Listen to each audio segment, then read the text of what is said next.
been well established that an integrated food safety system will be the means for us to meet FSMA mandates through the collaboration that we will get through integration. We'll conclude our forum today with a discussion on what are the next steps and how we can best utilize an integrated food safety system as we implement FSMA in this country. Our panelist today is Barbara Cassens. Barbara is the acting director of FDA's Office of Partnerships. Prior to this, she served with FDA as the district director in San Francisco's field office and the director of state cooperative programs for the FDA Pacific region. She's a member of the Partnership for Food Protection's Governing Council and advisor to AFTO's board of directors.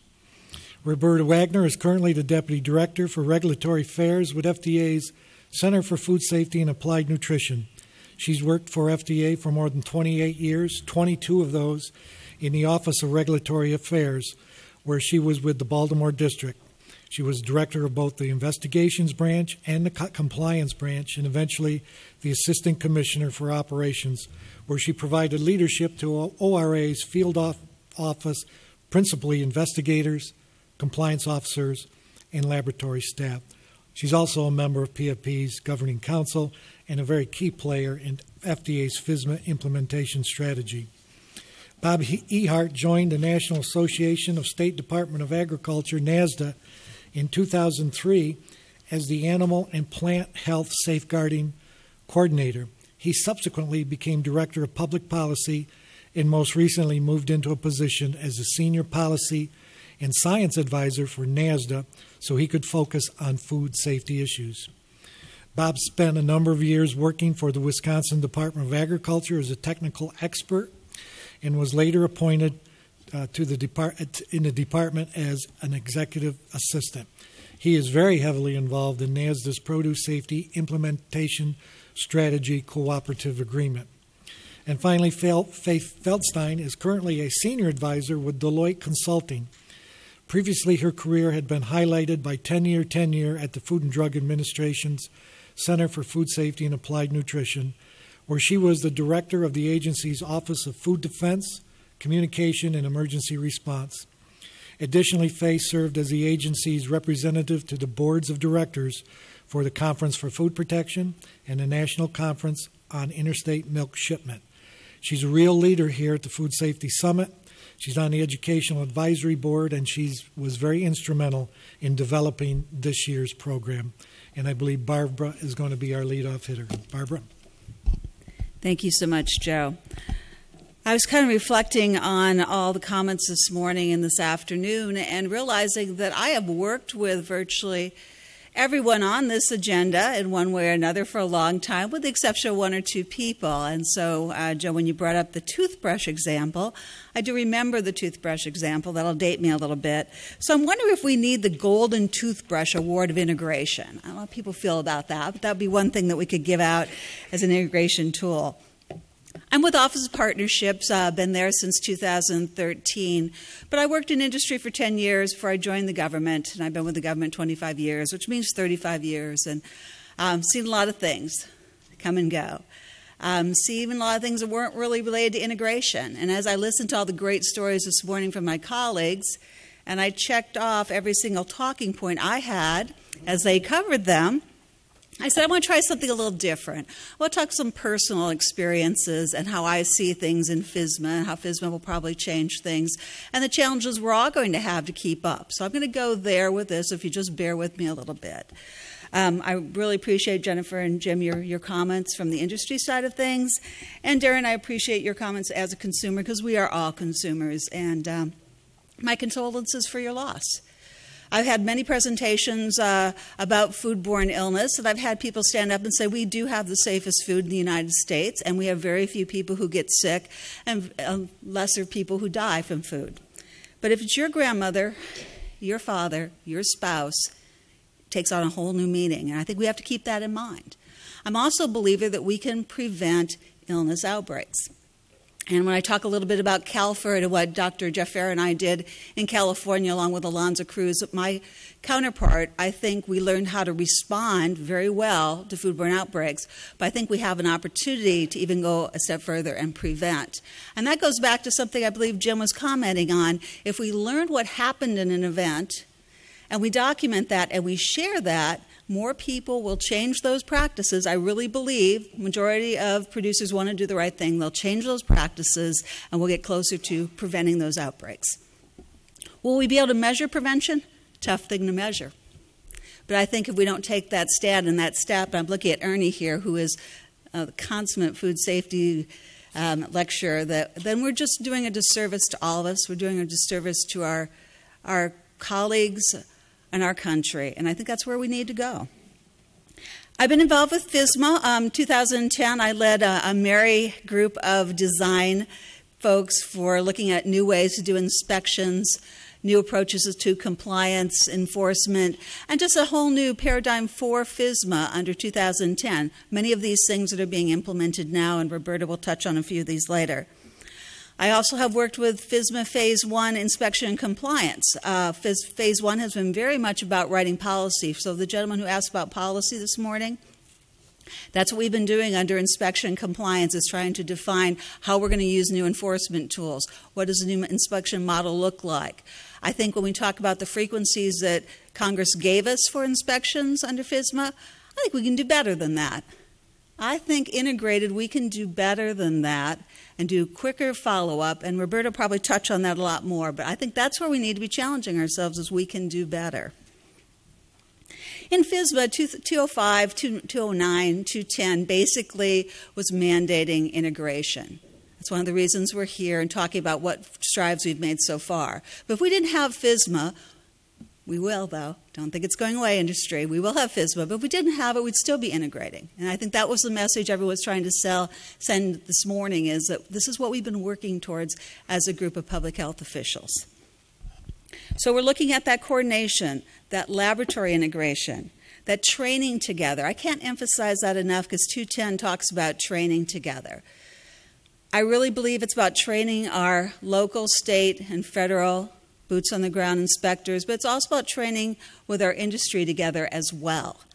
We did a lot of that in the seafood HACCP implementation, and we learned that sometimes regulators like to talk to regulators about certain things. That's fine. Break that group out. But overall, if we learn the law together and the regulations together, and we learn how to apply them, and industry hears the discussion that goes on around policy and how we apply these things, I think that is crucial. And that's what helps us all do better. So integration now is not just a state of mind. We used to talk about it being a state of mind, but it's a state of reality. And that's what I want to send home today, is that's really a state of reality. Office of Partnerships, we have our standard implementation team. And I'm going to switch to that slide. I want to talk a little about the foundations of those standards: retail, animal feed, and our manufactured foods. They're about a quality program. I think Dr. Solomon mentioned a quality assurance program, but they're fundamental standards for a solid program, so that one regulatory agency feels comfortable with another one, that we're all having a standard basis of how we approach our inspections, our enforcement, our training. We can rely on each other's work because we have this foundation. In FDA ORA, we also have our quality management systems, and we've been taking strides to look at the standards per se as they stand and evaluating our own programs. So now I'm going to call this sort of the one workforce model. We'll have a model now of a regulatory community, a public health community, that we feel that we have competency, one inspector to another, one workforce model. We also have contracts and grants within the Office of Partnerships, and as Steve Solomon talked about this morning, he's my supervisor, and he was telling about all the great investments we've made. $60 million or $62 million last year. We're probably going to be pushing close to $75 million this year. Again, to support all those efforts, not just contracts of inspections, but support the standards, support those collaborative efforts that move us closer to integration. And then I've added, and I believe she had to leave early, but we did add 6 new people to the Office of Partnerships in integration alone. It's an integration staff. And they're just shaping up their role, but part of what they're going to do is really push for helping areas of the country integrate, help solve problems, help measure that integration. They are all about bringing this to the attention, the forefront, and solving problems. They recently took on a project for me on cottage food industry. And just looking at what's happening across all the states in cottage foods, and what does that mean to the FDA? What should it mean? And just give us some analysis on that. One little piece of what they can do. So I want to give a shout out before I move to the next slide, because I only have 4 slides you'll be happy to hear. I believe in death by PowerPoint. No, not really. What I really want to say here is a congratulations and a shout out to Wisconsin Department of Agriculture. They were not mentioned this morning, but they were the very first department to be in full conformance with all the standards in manufacturing foods. So if anybody's here from Wisconsin, congratulations. I also want to comment, too, that the standards are not just about the United States. That actually under Codex, CC Fix community took many of the elements of the standards and have put that into an international Codex document. So this has really got broad-based appeal. Just touch on cooperative programs and rapid response teams. I'm looking right at Travis, and he talked a lot about rapid response teams. They have been a real impetus for us as far as improving integration, more than we ever thought. I know when Jeff Alonzo and I formed CalFIRT, we had a real need. We had a need to respond collectively together and not trip over each other, and to get information quickly and try to contain outbreaks.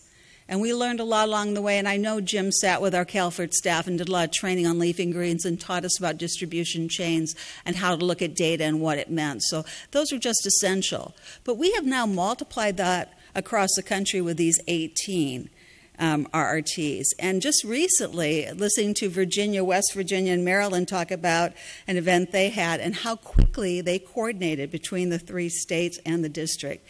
We're talking 24 hours, 48 hours, containment of product, very quickly.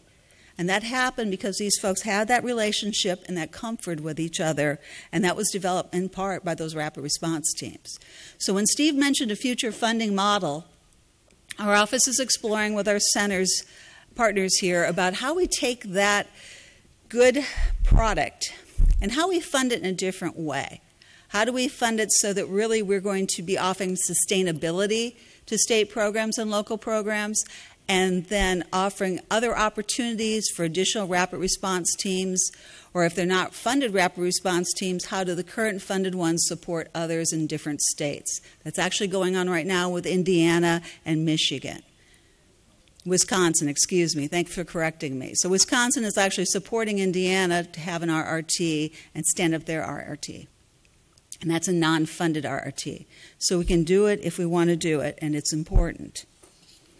We've talked a lot about lab accreditation, so I want to skip to something that I think we breezed over a little bit and talk a little more about the Food Task Force, Food Protection Task Force.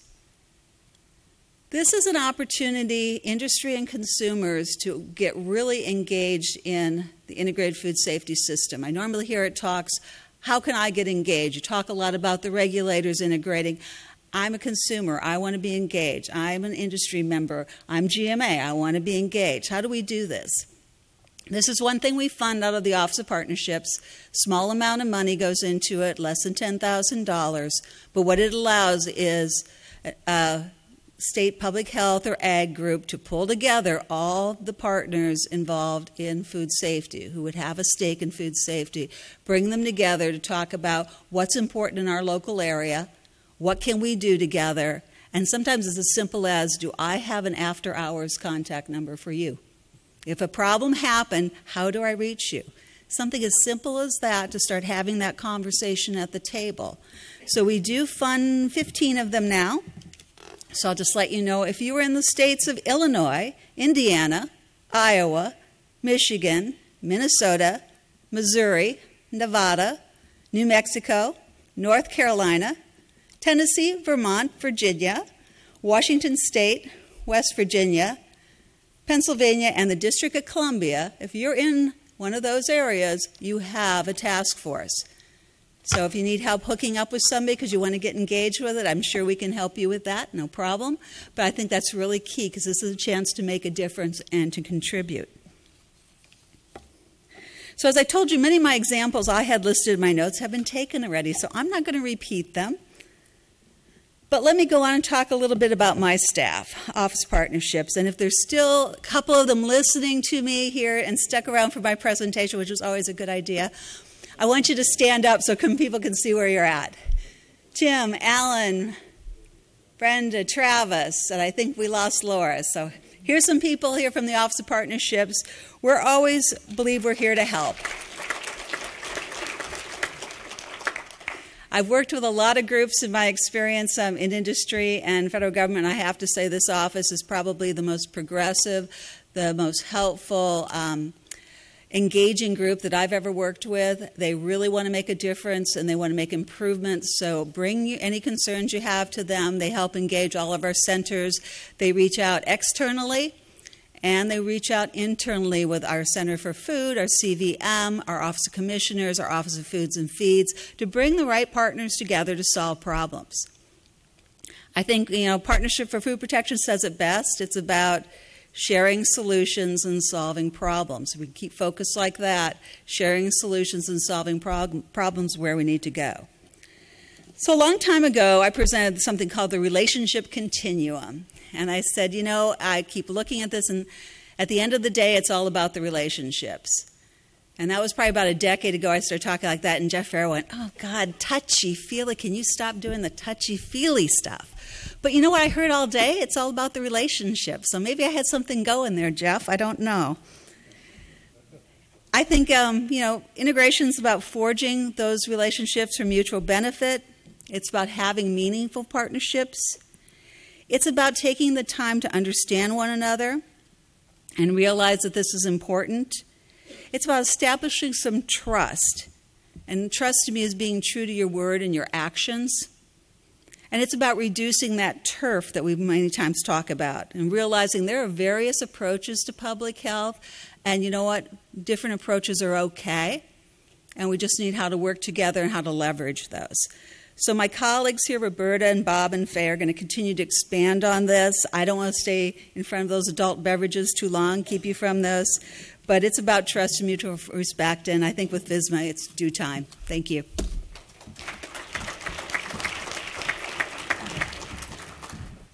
Hey, good afternoon. And first, I want to thank the conference coordinators for allowing me to sit on this panel. And also thanks to the folks in the audience that are here. I know there's some rough times in Baltimore right now, and that you're sticking around. I think that's a great thing. I parked in a parking lot just a couple blocks away, and they basically came to my car and said, we are closing at 9 o'clock. You better be out of this garage by that time. So I think they're preparing for something this evening, but I think everybody's pretty safe here. Something that Jennifer said kind of struck me because she said, that the industry feels a little bit as an outsider in this integration effort. And, I have to say, when I went to the Center for Food Safety and Applied Nutrition, nobody knew what the Partnership for Food Protection was. Nobody knew what an integrated food safety system was. I mean, they really haven't been all that involved in the integration efforts.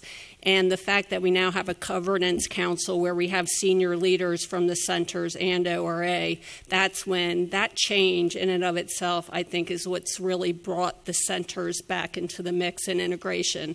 One of my responsibilities sitting on the Partnership for Food Protection Council is to make sure the folks in the center are engaged. They are co-leading work groups now, PFP work groups. They are sitting on work groups.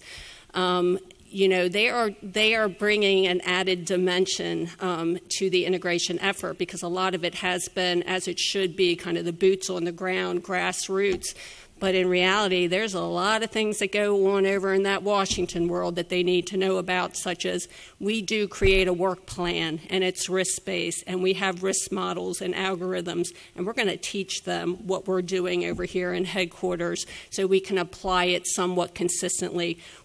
everybody's different out there. We can pick and choose, but everybody should be aware that we do have an overarching work plan, and honestly, nobody did, that we do have policy strategies that we want to hear at the grassroots level where there are gaps in policy, where we need to be working on policy.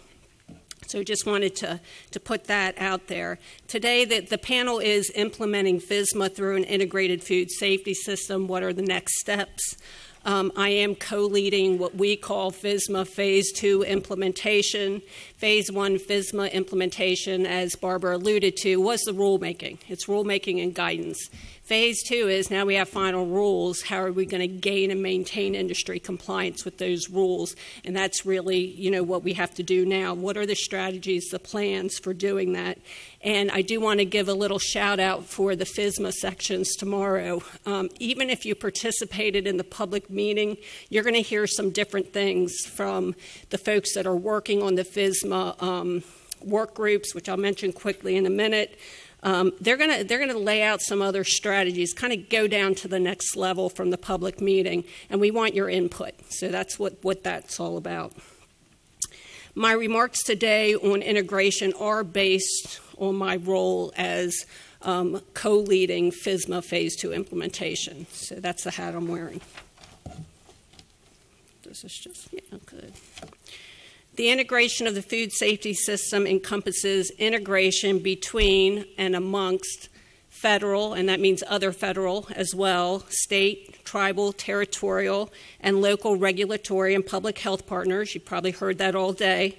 But also international regulatory and public health partners and or competent authorities, academia, industry, other private sector entities, including third-party accreditation and certification bodies, and consumer groups and consumers. So full integration of the food safety system, those are the players for the most part. I could add NGOs and others, but I'll leave it at that. To gain widespread industry compliance with the prevention-oriented standards that will be established through 7 FSMA rules that will be coming out in the next 12 months, and that's really hard to believe, FDA needs to partner and leverage with all of those components. It's not just going to be 1 or 2 of them. We're never going to get this done. It's going to take an army. And I can say through my involvement in FSMA implementation to date, I have seen a real desire and commitment by those in the food safety system, and those are all the components I just made, to work together. I mean, I am meeting with consumer groups, I am meeting with industry officials, with state partners, with locals, you name it, everybody wants to help. So, real desire there.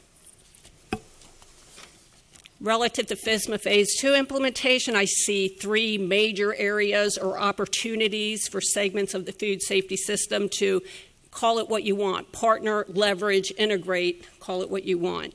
And that would be the development and delivery of training on the FSMA rules for both industry and the regulators, education, outreach, and technical assistance for industry to facilitate compliance with the FSMA rules, and technical assistance for regulators. And I think some folks have talked about this as inspections are initiated to assess industry compliance with the FSMA rules. These FSMA rules were intentionally created not to be overly prescriptive, and everybody knows that. They allow for flexibility, recognizing that there's more than one way to gain compliance and make food safe. With that comes, it's hard for the regulators, quite frankly, because we will have to make judgment calls. I mean, I think Jim alluded to that. And we're going to have a system set up to make sure we're making consistent judgment calls. And then, of course, there exists a great opportunity for FDA and our state partners in particular, with input from other stakeholders, because what we heard from the public meeting is, industry absolutely wants to be at the table as we develop training curriculum, as we develop inspection and enforcement strategies, et cetera. So I would say there's a great opportunity for the feds and the states to partner with input from industry on inspection approaches, compliance strategies from the beginning, and relative to the 2 preventive controls rules and the produce safety rule in particular. As most of you know, FDA has created and is supporting 3 public-private partnerships, specifically the Food Safety Preventive Controls Alliance, the Sprout Safety Alliance. We're partnering with the Illinois Institute of Technology, Institute for Food Safety and Health, we call it IFISH, on those 2 alliances, and then the Produce Safety Alliance, we're partnering with Cornell University on that alliance. These alliances, as I said, are private-public partnerships. They include reps from across the food safety system, industry, academia, federal, state, local, regulatory, public health. The target audiences for the alliances are industry, with an emphasis on the small and the very small. And really what they're there to do is develop training and tools for the small and the very small to understand the rules, the FSMA rules, preventive controls, produce safety, et cetera, and how to comply with them. So this is assistance for the small and the very small for the most part. The mission of the Alliance is to support safe food production by developing core curriculum on the various FSMA rules, delivering training, and supporting technical assistance networks and outreach programs for industry. So, and then I want to, there goes the lights, or they knocking me off the stage. That happens periodically here, I see. FDA is responsible, and so we have the alliances working on industry training and tools to gain compliance. FDA is responsible for developing the training for the regulatory community. So how are we going to assess industry compliance with these rules? How are we going to go out there and conduct inspections? We heard at a recent public meeting the industry's desire to assist us with core curriculum development for the regulators. We are taking that under advisement. I should also mention that FDA centers are now responsible for developing and delivering, with industry assistance, webinars to the regulatory community, including our investigators and inspectors, on industry best practices and innovations in the food safety arena. And, you know, Jennifer mentioned environmental sampling programs to seek and destroy. One of our webinars this summer will be on what does a good environmental sampling program look like from the lens of the industry. And so when we have to start looking at environmental sampling programs, what does a good one look like? Just some basic, you know, training on that. Let them understand seek and destroy. So when you see a positive, we don't start collecting 500, you know, environmental samples. I've heard it all. I've seen it all. Bottom line is that industry and regulator training activities on the FSMA rules will be accomplished using an integrated food safety system approach, as you can tell. I just really wanted to quickly show you this. This slide summarizes a recently approved regulator training plan for the preventive controls rules. This plan was developed by the FSMA Phase 2 Preventive Controls Work Group, was approved by senior leaders. It includes 2 parts, which are being worked on right now concurrently. Part 1 is an FY 2015 Preventive Controls Rule Readiness Training Plan. It's targeted for FDA and state regulators. We are inviting the states and all our FDA regulatory community to these webinars. It includes a series of webinars on industry best practices. Industry is helping us to develop and deliver these webinars. We've already done one on food safety culture. The next one is going to be on systems thinking. For this year, we're also going to do webinars on allergen control programs, supply chain management programs, and as I mentioned, environmental sampling programs. So this is not how the FDA would do any of this. This is what do good industry programs look like? What are the best practices out there? They're like 1 to 1.5 hour webinars. Part 2 is a multi-year plan to develop and deliver, of course, the preventive controls regulator training. We get a lot of questions around training, so I do want folks to know we are making progress. Regarding the regulator training for the PC rules, we plan to develop the curriculum centrally at FDA, as we traditionally do. We're starting on it now, and we do have state representatives sitting at the table with us as we develop that curriculum. I should mention that FDA has made the decision that all food safety staff will complete the Food Safety Preventive Controls Alliance industry training as a prerequisite to our PC regulator training. We will support the states in doing the same. The lines training will likely be rolling out here at the very end of FY 2015, early FY 2016. We are in the process of establishing federal and state training cadres. They'll begin delivering PC rule regulator training in FY 2016, perhaps via training hubs located strategically throughout the United States. So what we're really thinking about, and has been approved again by senior leaders, is we'll develop curriculum centrally for the entire nation, and we will deliver training locally. So getting away from that model that everybody comes into Washington, D.C. for a training course. And a lot of the prerequisite training will likely be online. Whoops. Can barely read this, but it is in your packet, I'm assuming. We have created what we're calling a FSMA training work group. This work group is co-led by CIFSAN, CVM, and ORA. So our centers and our Office of Regulatory Affairs, that's a first. Traditionally, Office of Regulatory Affairs takes the lead on all development of training. So we have the center sitting at the table this time. This is they're focusing on preventive controls right now. Again, this work group is a cross-organizational work group. It's developing the PC rule regulator training and associated train-the-trainer courses. We are going to deliver the training through a train-the-trainer model. We are considering industry involvement. The FSMA training work group is also responsible for developing criteria to be used to select the federal and state reps for a very small train-the-trainer cadre, which will then train a much larger training cadre. And again, we'll have we're developing criteria for that larger training cadre as well. Let me see. Bottom line, the development and delivery of preventive controls training to industry and the regulator community has been and will continue to be an integrated food safety system effort. So again, I'm trying to show you some examples where we really are trying to integrate some of the components of the food safety system as we move forward with particularly training.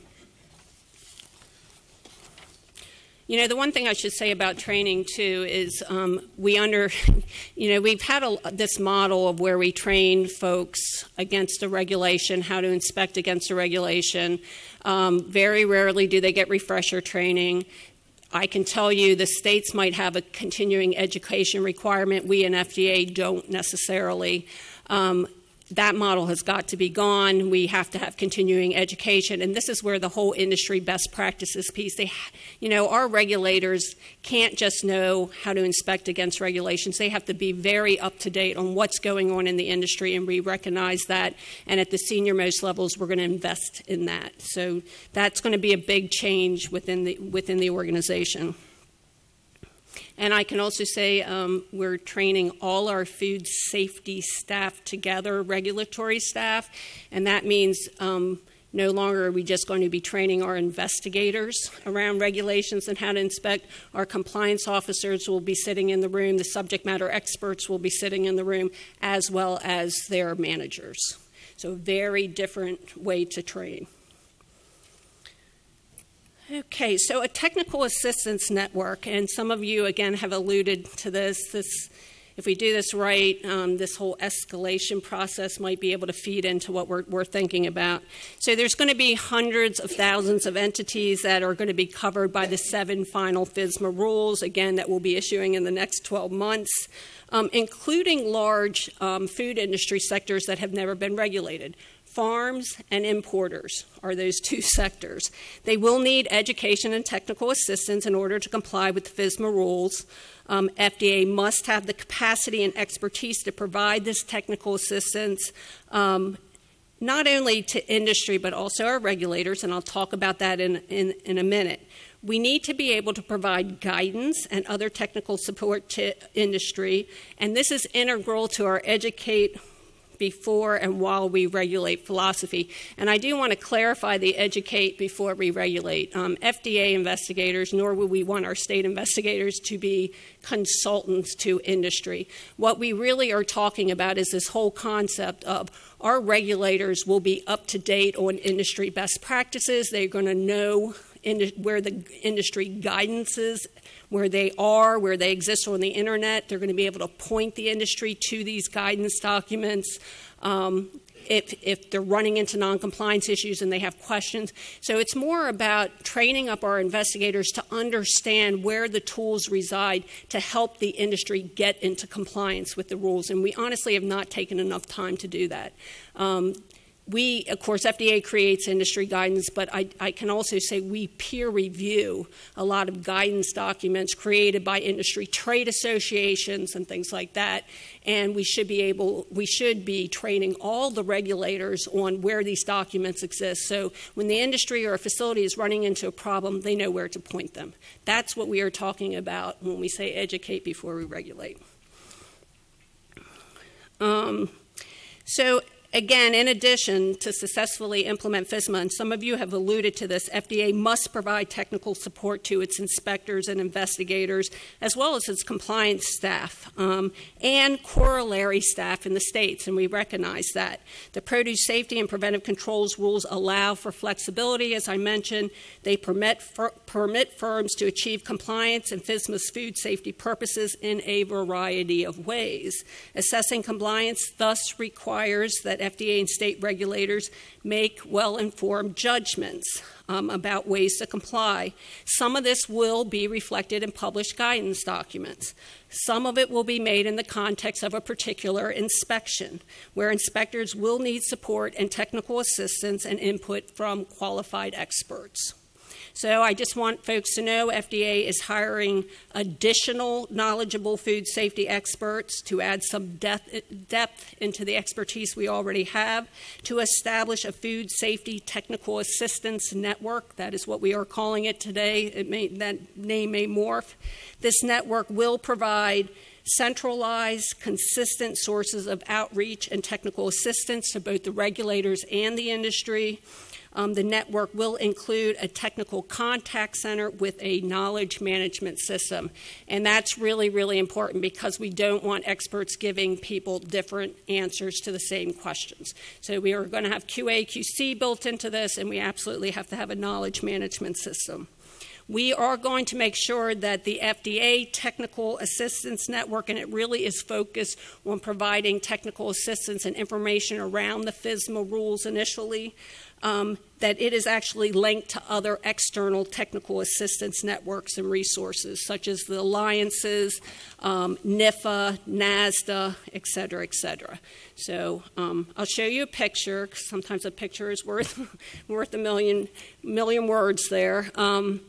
In the middle, you have what would be the FDA Technical Assistance Network, and again, both CFSAN, CVM, and ORA, we already have some help desks, some call centers. We're going to merge all of that together under a single knowledge management system, and we're going to have a separate way in for FSMA-related questions and where we need technical assistance. And we got to build out the business processes. We really don't know how this is completely going to look right now, but do know there'll be a track for industry and a track for regulators, because the regulators might need real-time assistance. They're out at a firm. I would also say that we are hoping that the regulators and the industry, the facility, can get on the phone with the center together. There's no reason why we can't have consults like folks. So we're building this out. It's conceptual at this point, but I can say that through some of the budget papers, you're going to see language around this because we really do believe we need to do this. And what you see on the left and the right side we have to intersect with external technical assistance networks. We know the alliances are creating them. We have NIFA, we have NASDA, we have a lot of expertise out there. We kind of look as if our niche market is really interpretation questions around the regulations, where the science isn't clear, the policy isn't clear, and we really are hoping that we can rely on these external technical assistance networks to the black and white questions and people that just need a little bit more hand-holding after they've had training. So again, here's a great sample. If we can, if we can do this right, and we can have the academics and the industry and the states and everybody, we create this external, internal technical assistance network that works. This would be a great example of integration of the food safety system. And again, I tried to pick things that I know folks haven't heard about yet, so because I think I give a CAM presentation, I feel like everybody has heard it. So here's something you might not have seen before either. FDA plans on hiring approximately 35 Office of Regulatory Affairs Consumer Safety officers and about 8 Center for Food Safety subject matter experts that will be co-located strategically across the United States. They will form what we're calling FDA's Specialized Produce Safety Cadre. Those we hire will have industry experience in the agricultural or produce arena and or specialized relevant college degrees, such as degrees in agricultural science. So this whole concept of you can't just put a food safety expert out on the farm. We really want to see if we can attract people from the produce industry that have experience on the farm for these positions.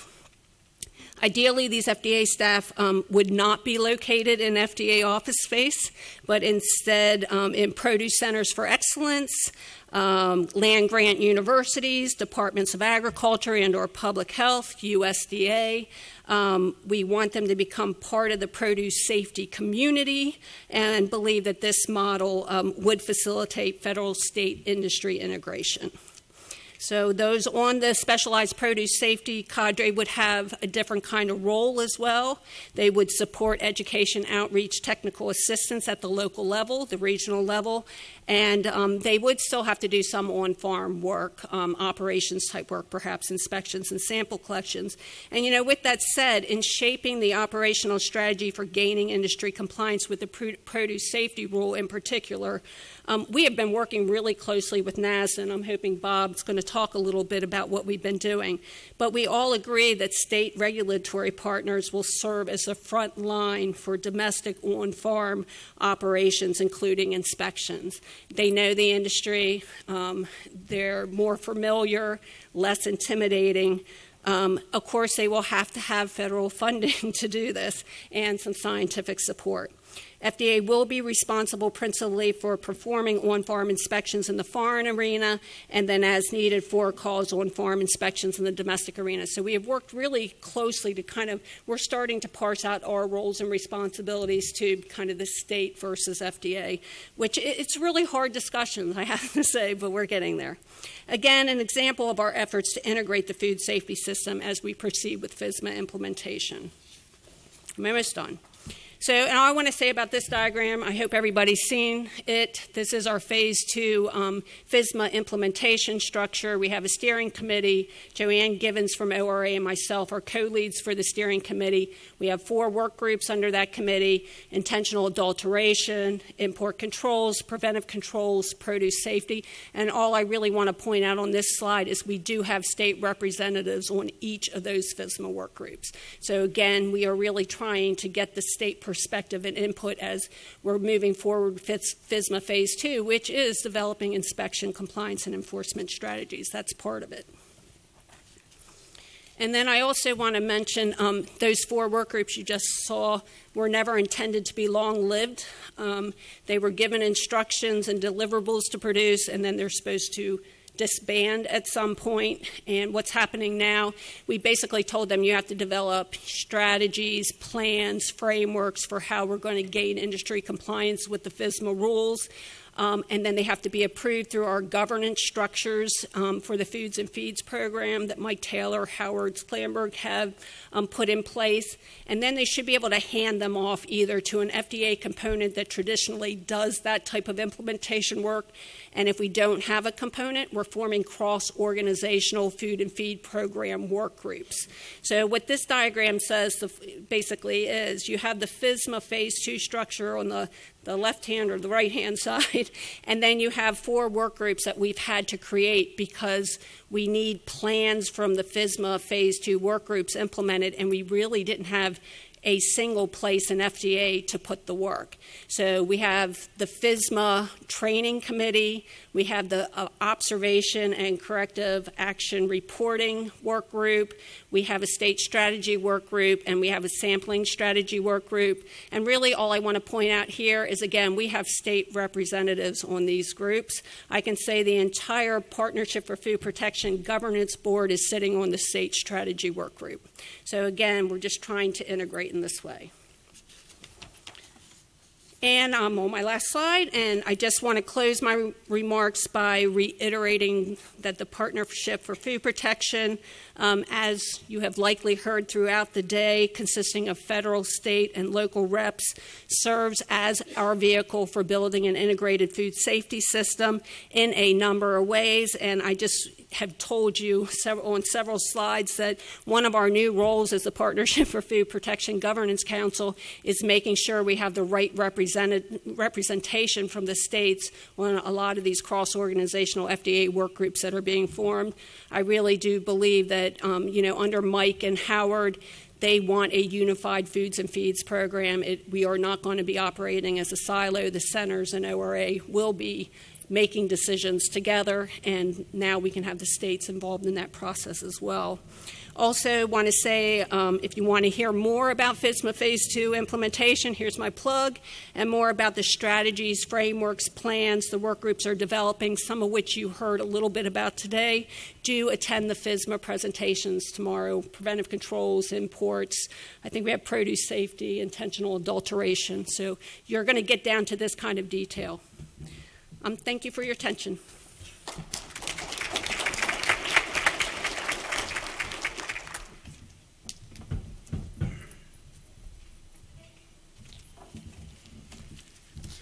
You've heard quite a bit about the kind of the federal structure, and I'm going to try to take this down at a little bit of another level as well. I work for NASDA, the National Association of State Departments of Agriculture. It's an association that's made up of the secretaries, directors, and commissioners of agriculture in all 50 states and 4 of the U.S. territories. A couple of the particularly the Pacific Island members don't attend as many of our meetings, and so I'm thinking about volunteering to go and see if I can't convince them to become involved, because obviously the implementation of FSMA will be important there. I want to just quickly get a sense of where most people's interests are. Of the 3 areas of produce, animal food, and human food, those that are the most interested in produce, could you raise your hand? Okay, hands down. How about animal food? Okay, a few. And then how about human food? Very good, very good. That's helpful for me, and that's kind of the split that we're seeing in a lot of the meetings that we're having conversations with as well. I'm going to spend just a little bit of time on a couple of background things, and then most all of the time on what the states are actually drilling down and interested in. Before doing that, I want to just mention that one of the things that we seem to be hearing, we're hearing more from farmers than we are from the industry, to be honest. Manufactured food, I would say, primarily because of the fact that it's a fairly well understood system. It's advancing. There's things that are changing, but it's fairly well understood where that's going. And the animal food area, I think we don't yet know where some of the emphasis needs to be. There's certainly contacts being made, discussions occurring, a lot of things actually, I think, gearing up, but in some ways maybe not talked about as much as some other of the other areas. One of the things that we have found, and particularly this coming out of the farmers, they really have a sense, and I think some of it is the law in itself is kind of scary. FDA oftentimes is viewed as being scary. So how do people expect things to happen, and how do you personalize that? And as a result of that kind of, we don't know what this means for sure, and you're from far away is the other thing that we frequently hear. It seems to be a lot of interest in having the states in between FDA and the farmer. And I'm not sure that that's surprising at all, but because of the fact that we hear that as often as we do, I think it's at least worth mentioning. I want to spend just a little bit of time on a couple of things that are kind of basic, and there's a lot more I could go into, but I don't think this is the place to do that. From a NASDA perspective, there's a couple of things that seem to be the basis of how we look at what the state's role will be. One of the things that's probably worth mentioning is most all of the laws that we have started usually at the state level, grew to the point of being a critical mass, a couple of different ways being used by different states to do things, and then ultimately a federal law that's created, and then we move forward. We went to the point of where we are in food safety, and then Congress decided to act. And it's not surprising. There's enough critical things going on and reasons for that. So the experiment is at the federal level. There's not incubators at the state level that are doing a lot of the things especially in the produce and the animal food area. And as a result of that, I think the advantage that comes out of that is consistency. The disadvantage of that is that we're having to try to look at some models and try to figure out what will work and hope that it will work at the level that will make it a national or a program that can be ramped up to be in a national level.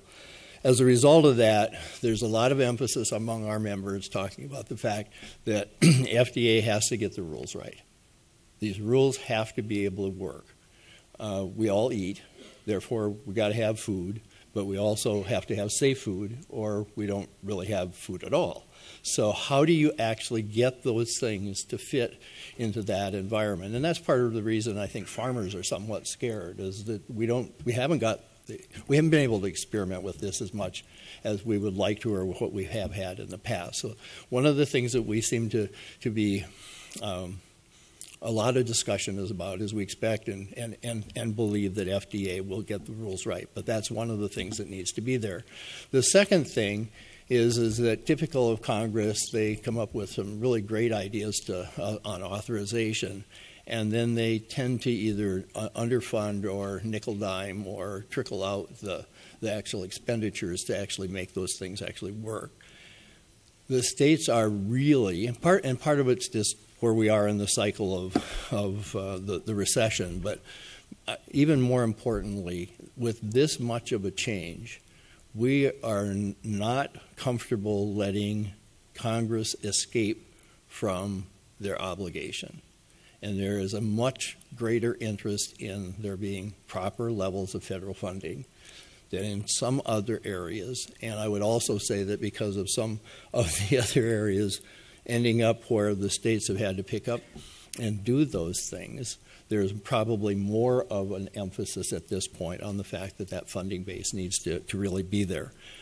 Where all of this is going at this point, nobody actually knows. But those are kind of basic to if we have these, then what is it that we may actually see ourselves spending time actually doing? There's a couple of things that other people have mentioned, like the culture change aspect. We're pretty comfortable with where that could lead us. We think that there's a real opportunity for us to all recognize that we're all in this together. We need to figure out the ways in which we share information better. I looked at some of the things that we didn't know. For example, we didn't know that peanut butter had enough moisture in it to grow salmonella. My sense of where we're headed with this is we probably are going to find additional things that we didn't know, and there still will be foodborne illness. But how we go about organizing ourselves to get that information into the right people's places, that we avert as many other incidents of those kind, is critically important to how effective we are and whether we're going to be successful at the implementation of FSMA. It's pretty heady stuff. This is pretty difficult to do, but it's also the right thing to do. And so there's a lot of good ways why energy is being placed in this arena. Darren made the comment that we all eat. One of our members is an excellent, he's almost like a country preacher's speaker, and he booms out information consistently, and he frequently will just stop, like he's just had an epiphany. And he says, "Do you realize that 4 out of 4 people eat?" That's pretty important. We all have a vested interest in making this stuff work. And it is as personal and as everyday as that particular aspect really does create us as a need to actually understand how to make these things work. Figuring out where states go is an interesting model here. We tend to be interested in what's going on in FSMA based on where the least amount of regulation used to be. So we tend to be more interested in produce because the biggest amount of new regulation is coming in that area. We tend to also be probably secondarily interested in the animal food. Less so, not because it isn't important, but because of the fact that the structure is already there in manufactured food.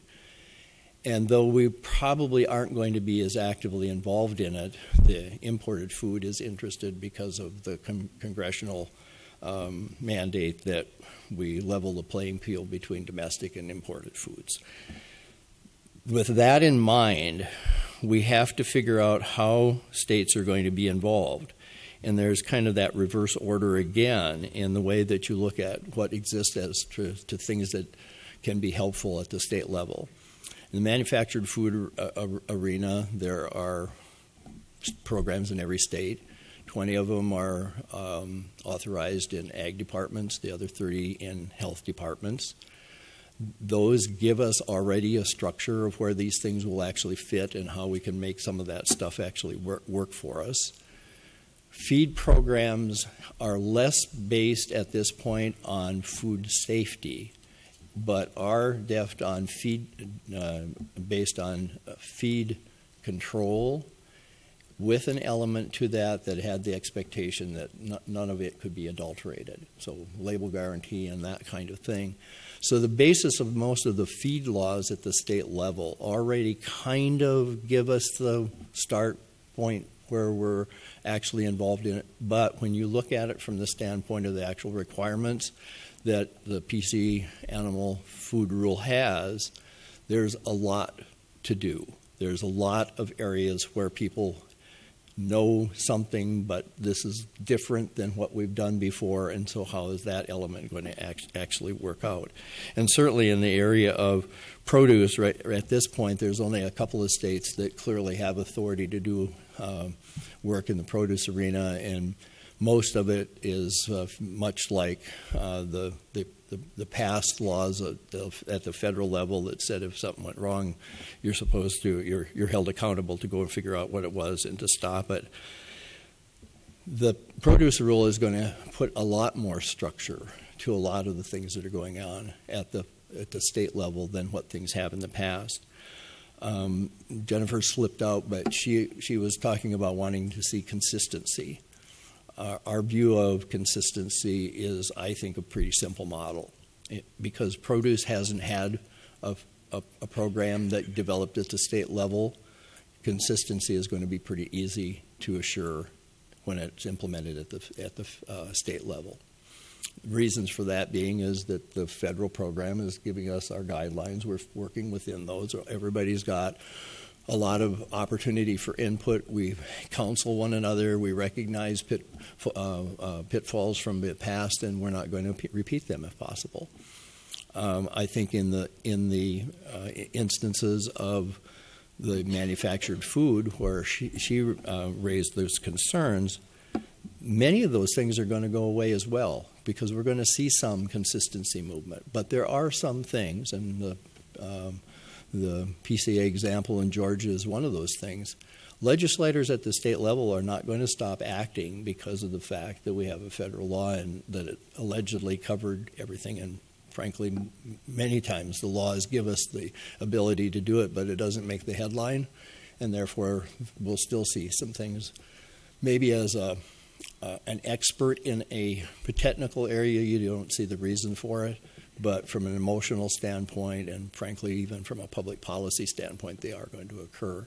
But I think that we can look at this as an opportunity towards consistency that in many ways we didn't have that possibility going at it the way we've done it in the past. We see some things of where there's going to be some opportunities for one agency at the state level, full partnership with the federal government. Some of where there will be a full partnership, but it'll have more than one state agency.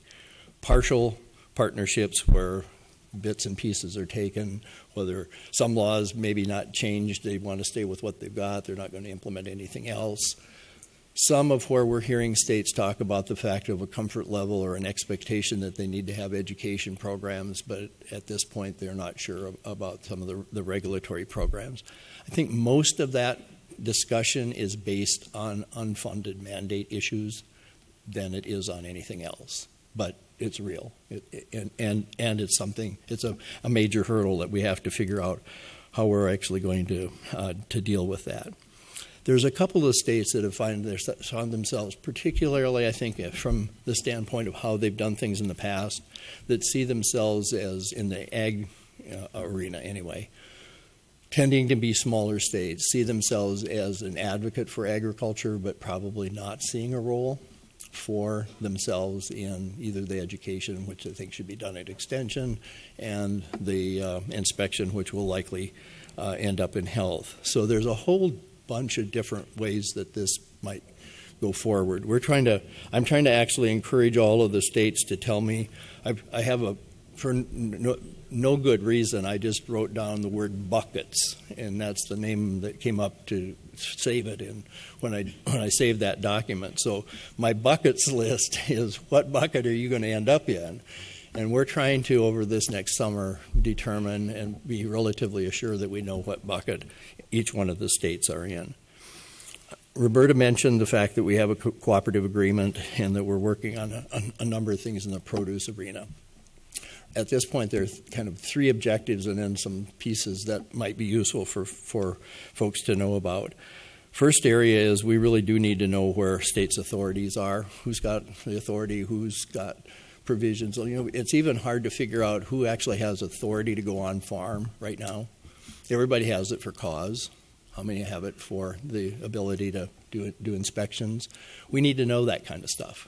There's a kind of another set of things rolling out of that work that's what a state would actually obviously have to have in order to align with FSMA. And so we're trying to look at who's got to do what, and again, this kind of fits in my buckets, but how much is it going to overflow by the time that you get to the legislature, or where is that actually going to fit? But there's some value in us knowing that. And obviously, there's also the resource question. While we say that there's no unfunded mandates, almost every state has some role for dealing with food safety, and how will that apply? Will it stay as it is at the current time, only with manufactured food? Of the monies that are appropriated in feed, how much of that might actually be considered to be just program sponsorship and be the core of the monies that is available for a state to be able to operate? And probably a little bit more difficulty for people to figure out what ability they have to look at produce, not because of the fact that there's very few that have a line item where that is justified and where the local legislators have actually given any authority in those areas, and that becomes extremely important as well. So we have those kind of different ways to look at it. We're having regular meetings as a result of the cooperative agreement, both at the NASDA, FDA leadership level, the technical people to the technical people staff, and a lot more drill down into looking at how some of the things that have happened at state level maybe fit with. Are they a way to look at, an option to go forward? Is there an overarching way for FDA to look at how they see things needing to happen? And as long as you're within that structure, but you can got some give and take, the flexibility, does it kind of move from not only the regulations but also to the program areas? Based, I think, pretty much on the basis of still saying that there still needs to be consistency. We want to argue about these things at the state level enough to understand what it actually means. It isn't just what you wrote on paper, but how does that actually operate? And do two people think of it the same way? And so there's a lot of that give and take going on, and we hope that that actually has value as well. As a result of us trying to do some of these things, and actually it started out because of the fact that we needed to talk about providing information to FDA on the 7 major rules and a few other things that have gone on as for needed input. We started trying to organize the state level people in a way that actually NASDA hasn't done in the past, and I think it's probably likely a model for the future, especially on anything that has this big of a footprint. We have over 70 technical and policy people, leaders at the state level, in 23 states at this point that are actively involved. We have AFTO and AFCO, the feed control officials, and IFPTI is another association that are regular contributors to us as well. So we're trying to look at anything that we're trying to do with these things is what's experience already taught us. Let's not leave this stuff on the table if we can keep away from it. Some of our discussion more recently is oriented around what's your agency's plan? What do you actually plan to do at your state level? Again, it'll fit in my bucket. What is the current status of program capacity and capability, inspector-wise, laboratory-wise, other resources? How do those things all fit together? Are any changes necessary to implement FSMA inspection programs? Do you have the regulatory authority? We think in most instances that's clearly already known as no. But how does it fit with your existing program, and how do we move that forward? Infrastructure, staffing, training for staff, outreach, technical assistance for the industry, all of those things fit together. Barbara mentioned our RRTs. We concur that this is a really good model for us, having recognized a path forward in a very good way to determine whether we have the pieces in place and or what you might be missing. The task forces, with the fact that you have at the state level a reason to talk, we find we complain about the federal government being silos all the time. But I'll guarantee you they're just as rigid as silos at the state level, and we have to get past that. We have to have those conversations, and whether the program is in health at this point or it's in ag at this point, the other agency simply needs to be involved and know what's going on and understand where we go with those things as well. We've been talking a lot more recently about pre-assessments or assessments in general and where they fit, and how do you actually take what we know is an educational program and put it out there, but then know whether it really was understood without having some ability to know that they got it. There are a lot of industry practices that came out of some of the gap ideas that, frankly, from a food safety standpoint, make me shiver. And we've got to make sure that those don't continue. So there's an opportunity, because people will say, well, I'm doing it because I was told by somebody that this was a good thing to do. We've got to undo those things that are not going to work, and we have to really help to emphasize those things that really can get us someplace down the road. We think prevention's a really good idea. We're committed to it. Consistency is clearly an area that is a really good thing. We're gonna have some struggles, but I think that's a really important thing to keep bringing up to us, and that we need to succeed at that. States will have some difference, but quite frankly, I think we have an opportunity that few major programs have ever had in the past. The working cooperatively isn't always easy, but it is worth it. It is without a doubt where we tend to have, I think, learned the most, and where we probably actually have the best jump starts, because there's a lot of work to do for us to actually be able to get from where we are to the end product, or closer to the end product that we really have as an expectation. We think that we can find the ways to work with FDA to make FSMA work. We think that the idea of all of the stakeholders having roles in coming up with the right plans is extremely important. We don't want to let Congress off the hook on this. If the states can be a preeminent player, I think they will step up and indeed be very involved. If it's not considered to be an important role, we'll see some that will decide whether that's a good idea or not. But And we're definitely dedicated to finding the ways for farmers and FDA and you all in the industry and everybody else to make this actually be something that's it's a job that we feel like we've got a job well done. And I forgot to click the slide, and I've already talked about that, so I'm going to sit down.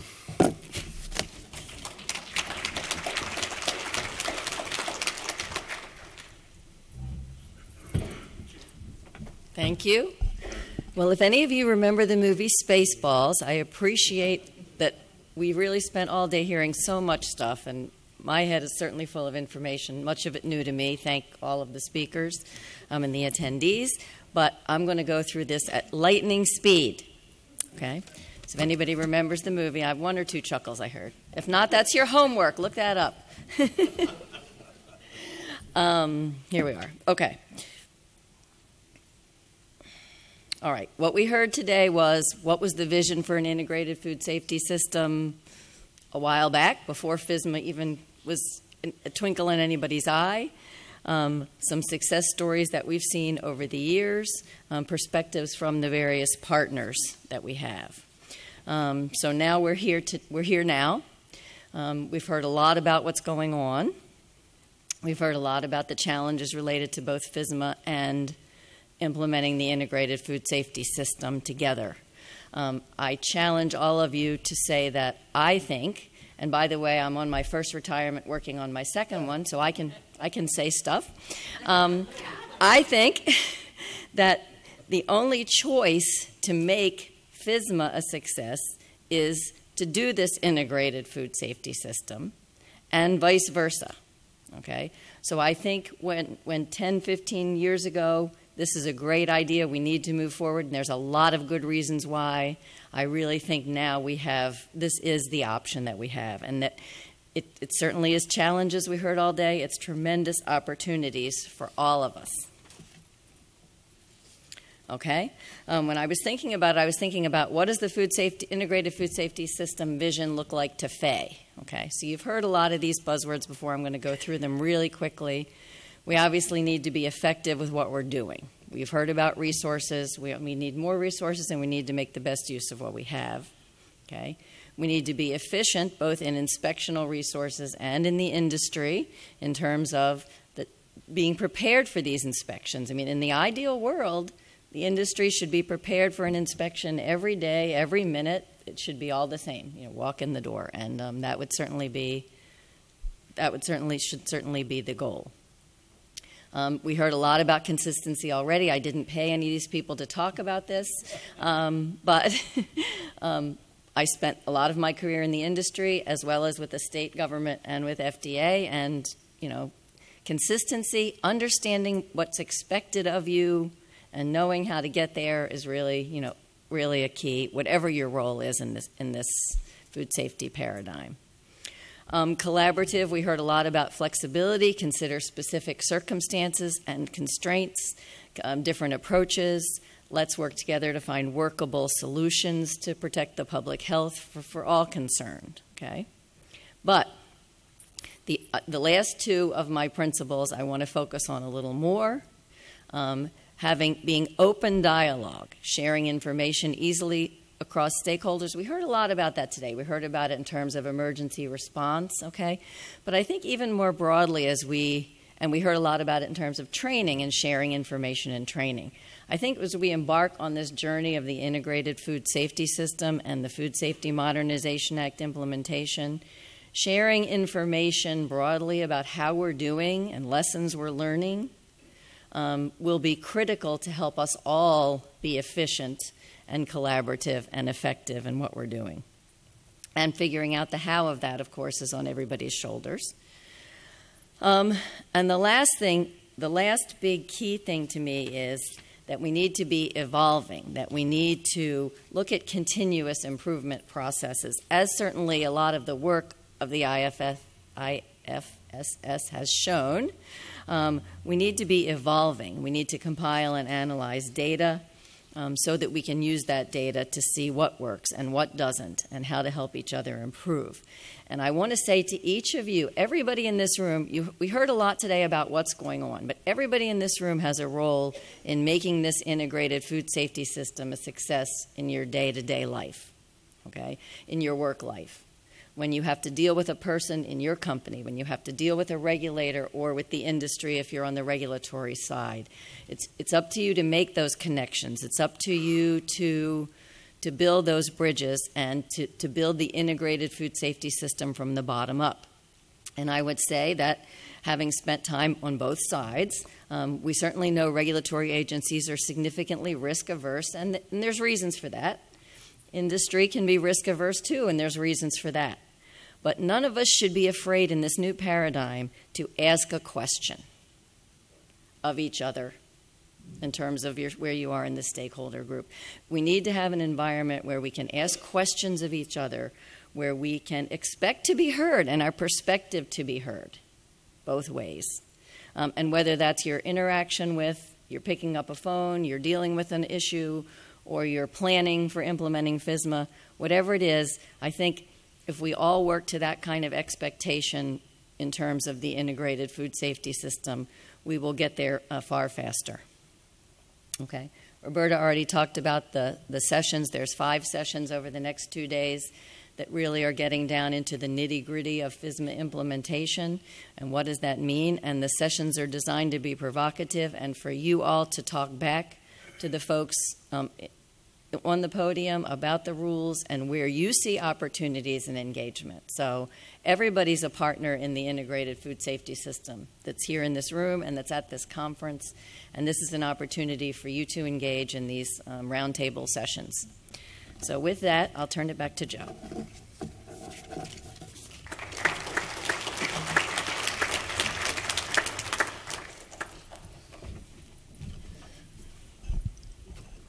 Before we try out our evacuation process to the reception, 2 things, please.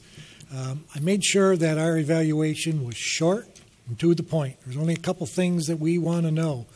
We want to know if there was value to this and whether you'd like us to consider doing it again next year. So please just make those checkpoints and leave those evaluations out at the registration table. I've also been asked to read this from the Food Safety Summit. Their thanks for you all coming and reminding you that the reception will begin at 4:15. We're just a few minutes beyond that. That they just met with the Baltimore Convention Center and city officials and wanted to update everyone on what's going on. At this point, things are calm and there are no credible threats on protests being planned. When you leave the convention center, however, you may see a very large presence of the National Guard and police. There is a strict 10 p.m. curfew that has been implemented for the rest of this week. And if you have dinner reservations, you should call that restaurant to make sure that they are still open. There's a complete list of what is open and closed on WBALTV.com. Of course, safety is a big concern with all of us at the summit, but the summit will go on as scheduled and will open tomorrow morning at 8 a.m. with our morning sessions followed by the keynote presentation. They'll continue to meet with the City of Baltimore and the Convention Center, and we'll post any updates on the Food Safety Summit website, www.foodsafetysummit.com. And if you have any questions or concerns throughout the day, please see somebody from the Food Safety Summit. We had a great attendance given the circumstances. I think this was good. I think, if not anything else, I think we have prepared you a little bit more about what the integrated food safety system is and prepared us for the Food Safety Summit, which, as you know, will be dedicated to the implementation of FSMA. Thank you all for attending. I look forward to talking to you all in the reception, which is right across from here. Thank you again.